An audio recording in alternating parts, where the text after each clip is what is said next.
La reina Sofía de España realmente se llama Sofía Schleswig-Holstein-Sonderburg-Glücksburg, nació el 2 de noviembre en 1938, Atenas.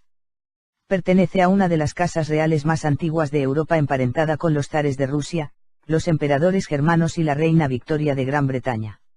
Su tatarabuelo fue el rey Cristian IX de Dinamarca, de la casa de Schleswig-Holstein-Sonderburg-Glücksburg por tener su origen en Glücksburg, una ciudad del norte de Alemania. Es la dinastía reinante en Dinamarca y Noruega. Se casó con la reina Luisa, princesa de Hesse-Kassel. Hesse-Kassel fue un antiguo estado independiente en lo que actualmente es Alemania.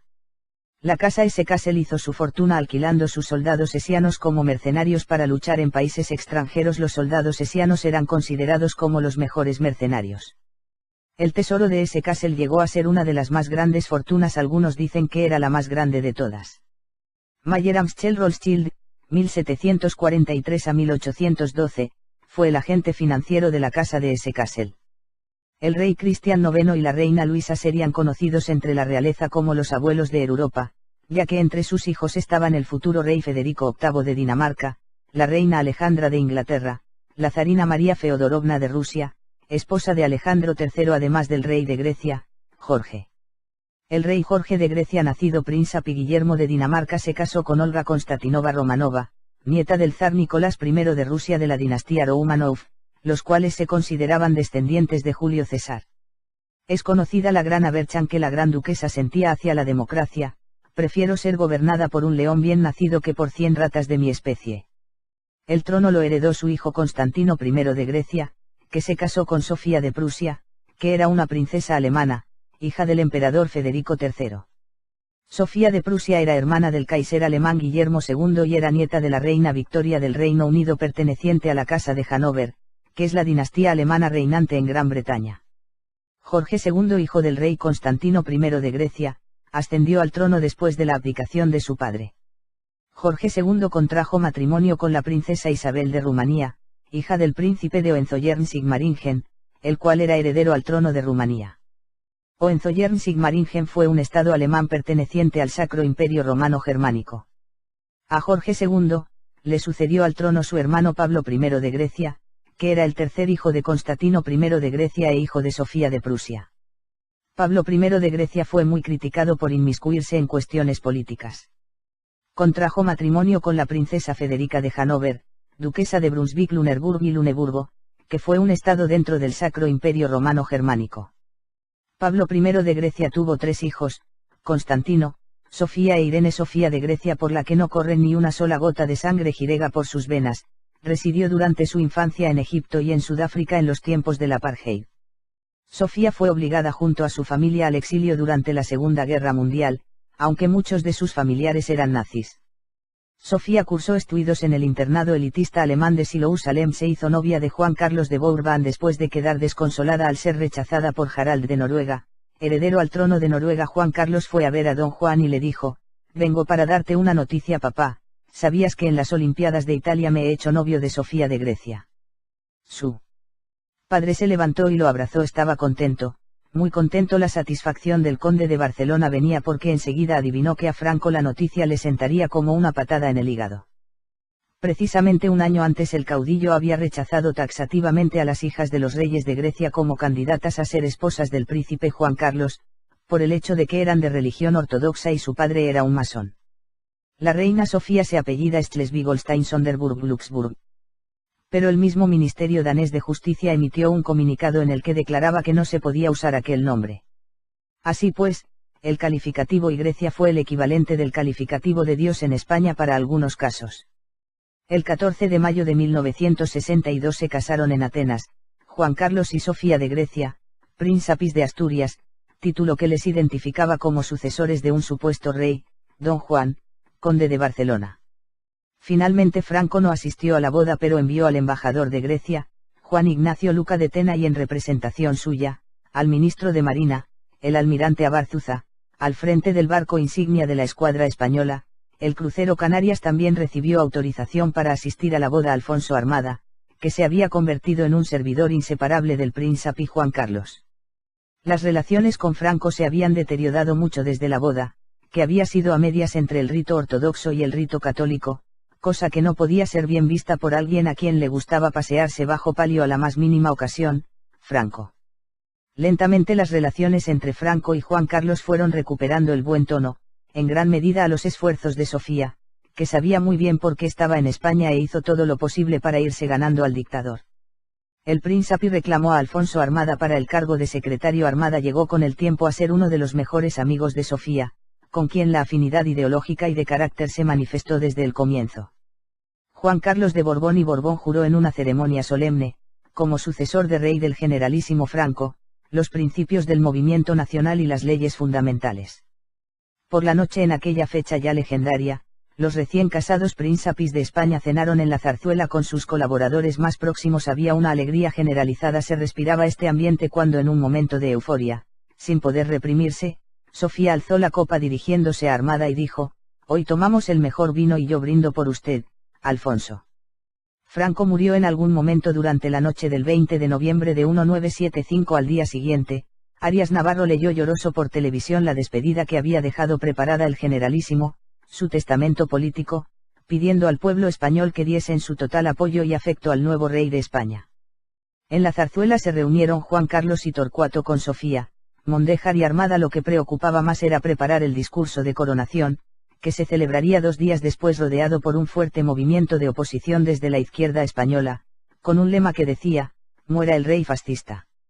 Se estableció la monarquía parlamentaria, artículo 1 de la Constitución, y lo garantizaban las Fuerzas Armadas, artículo 8, cuyo mando supremo corresponde al rey, artículo 62, la persona del rey es inviolable y no está sujeta a responsabilidad, artículo 56. La impunidad del rey va más allá de la impunidad penal, supone que no se le investigue, que ni siquiera se hable de sus actividades irregulares o que presuntamente están fuera de la ley, que no tenga que sentarse en procesos judiciales ni siquiera de testigo. Algo inverosímil, caduco y rancio en estos tiempos. Si la voluntad popular se expresara en contra de esto, entonces los 3 ejércitos, con el rey al frente, se encargarían de decidir con las armas y la Constitución en la mano cuál es el origen legal. La desigualdad monárquica no es más que una versión moderna de la filosofía del poder. La Constitución reconoce en primer lugar los privilegios reales, y después habla de la igualdad de todo el mundo ante la ley. No tiene ni pies ni cabeza desde el punto de vista lógico. A lo largo de la historia los reyes han tenido el monopolio de las riquezas y las guerras, y los pueblos se han visto obligados por la pobreza a realizar levantamientos y revoluciones. El protocolo español se gestó en tiempos de Carlos I, inspirado en el uso del ducado de Borgoña. Entre los objetivos de este protocolo estaba la creación de una atmósfera casi divina en torno a los soberanos, que obligara a los súbditos a creer en el mito del monarca, cosa que encajaba perfectamente con el derecho divino de los reyes: todo poder viene de Dios y Dios lo deposita directamente en la persona regia. Actualmente, las normas de protocolo que todavía siguen vigentes obedecen todas, directa o indirectamente, a un mismo fundamento, esto es, a la desigualdad de los hombres. A la diferencia de lo que suele acontecer con la generalidad de las normas jurídicas, las de protocolo se fundamentan esencialmente en tales desigualdades. En consecuencia podemos afirmar que los más desiguales de todos los españoles son los reyes, a quien además asiste el derecho constitucional de ser unos irresponsables absolutos. La reina Sofía se convierte en esposa del jefe supremo del ejército y de los servicios de inteligencia españoles y con el tiempo llega a ser un miembro del Club Bilderberg. El Club Bilderberg se crea en 1954, por el príncipe Bernard, que fue oficial de las SS y destacado miembro del partido nazi. Bernard estuvo a punto de ir a la cárcel acusado de tráfico clandestino de armamento y fue padre de la actual reina Beatriz de Holanda. Bernard reunió en el Hotel de Bilderberg, en Holanda, a la flor y nata de la aristocracia, de la política, de la empresa, de los medios de comunicación y de las finanzas mundiales, para, entre todos, consensuar en lo posible la política occidental a nivel internacional. Desde entonces, con unos miembros fijos y otros coyunturales de quita y pon, el llamado Club Bilderberg se reúne una vez al año en algún lugar del planeta para decidir la estrategia del orden mundial que mejor responda a sus intereses de clase. Entre las clases ellos son, de hecho, los que gobiernan realmente el mundo. Con el capitalismo más feroz como única ideología y con Estados Unidos y Europa como regiones dirigentes, controlan el escenario internacional, moldeándolo a su gusto y provocando o sofocando situaciones, es decir, son ellos desde su particular Olimpo, quienes se encargan de crear la historia a su medida. Así, los que cada año son dueños de bancos, administradores de grupos industriales, comisarios europeos, archimillonarios, secretarios generales de la OTAN, mandatarios del FMI y del Banco Mundial, expresidentes de los Estados Unidos o conocidos personajes de infausta influencia. En septiembre de 2004, el periodista Daniel Stulin publicó un reportaje en el que explicaba que la adhesión al club se hace por contactos confidenciales a personas cuya influencia en círculos nacionales e internacionales pueden ampliar el objetivo que preconizan, imponer un único mercado globalizado poblado por una comunidad controlada y manipulada. Uno de los objetivos principales del Club Bilderberg es erradicar el dinero en efectivo. Porque eso facilitaría la dominación a escala global, bastaría teclear en un ordenador para dejarte sin nada. Una de las tesis planteadas en una de sus reuniones planteaba que hacia el año 2050 sobrarán en el mundo unos 3.000 millones de personas, a los que habría que eliminar con guerras y hambrunas. Entre los miembros del Club Bilderberg se encuentran, Donald Rumsfeld, el secretario de Defensa norteamericano Paul Wolfowitz, el banquero David Rockefeller, Henry Kissinger, la reina Beatriz de los Países Bajos, y la reina Sofía de España. El Club Bilderberg no invita ni acepta asiáticos, medio orientales, latinoamericanos o africanos. La llamada familia real que ha triunfado es en realidad alemana. Ocupan casi todos los tronos reales de Europa. Son la línea de sangre Schleswig, Holstein, Hannover, Romanov, Kassel-Gesell, y se dice que son descendientes de la casa del rey David del antiguo Israel. Criaban a sus hijos sin amor o compasión, educándoles para ser los mandamases de las instituciones que mantienen una paz imperatoria por el uso de la fuerza, la vigilancia y la guerra. El abuelo del príncipe Harry acudió a la escuela Schloss Salem, a la misma escuela que acudió Sofía, dirigida por nazis. Las hermanas del duque de Edimburgo se casaron con dirigentes nazis. El príncipe Bernardo de Holanda vistió un uniforme nazi y trabajó para IG Farben, que fue la empresa fabricante del gas Ciclón B que mató a millones de personas. A partir del siglo XVII, los tronos de Europa fueron ocupados casi en su totalidad por alemanes que poseían una enorme riqueza, ganando grandes sumas de dinero a base del trabajo de los campesinos, el tráfico de esclavos y el comercio mundial de opio. Esta familia, apellidada por los apellidos Schleswig, Holstein, Habsburgo, Romanov, Kassel-Gesell, Hannover, comparten la misma línea genética de sangre. La familia real actual está en el poder gracias a la sangrienta, terrorífica y asesina actividad de sus antepasados. Durante la segunda mitad del siglo XVI las dinastías que hoy reinan en Europa aprovecharon muy bien su voluntad real, lo que Aleister Crowley describe como la voluntad de Teleima, una palabra griega para el libre albedrío de la clase dirigente. Todo rey puede actuar de acuerdo a su voluntad y evitar ser juzgado colocándose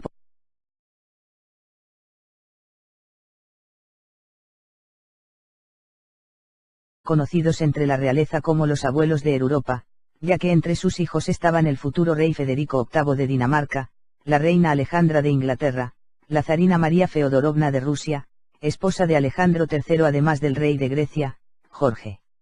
El rey Jorge de Grecia, nacido príncipe Guillermo de Dinamarca, se casó con Olga Konstantinova Romanova, nieta del arca, de la casa de Schleswig-Holstein-Sonderburg-Glücksburg. Por tener su origen en Glücksburg, una ciudad del norte de Alemania, es la dinastía reinante en Dinamarca y Noruega. Se casó con la reina Luisa, princesa de Hesse-Kassel. Hesse-Kassel fue un antiguo estado independiente en lo que actualmente es Alemania. La casa Hesse-Kassel hizo su fortuna alquilando sus soldados hessianos como mercenarios para luchar en países extranjeros. Los soldados hessianos eran considerados como los mejores mercenarios. El tesoro de Hesse-Kassel llegó a ser una de las más grandes fortunas. Algunos dicen que era la más grande de todas. Mayer Amschel Rothschild, 1743 a 1812, fue el agente financiero de la casa de Hesse-Kassel. El rey Cristian IX y la reina Luisa serían. La reina Sofía de España realmente se llama Sofía Schleswig-Holstein-Sonderburg-Glücksburg, nació el 2 de noviembre en 1938, Atenas.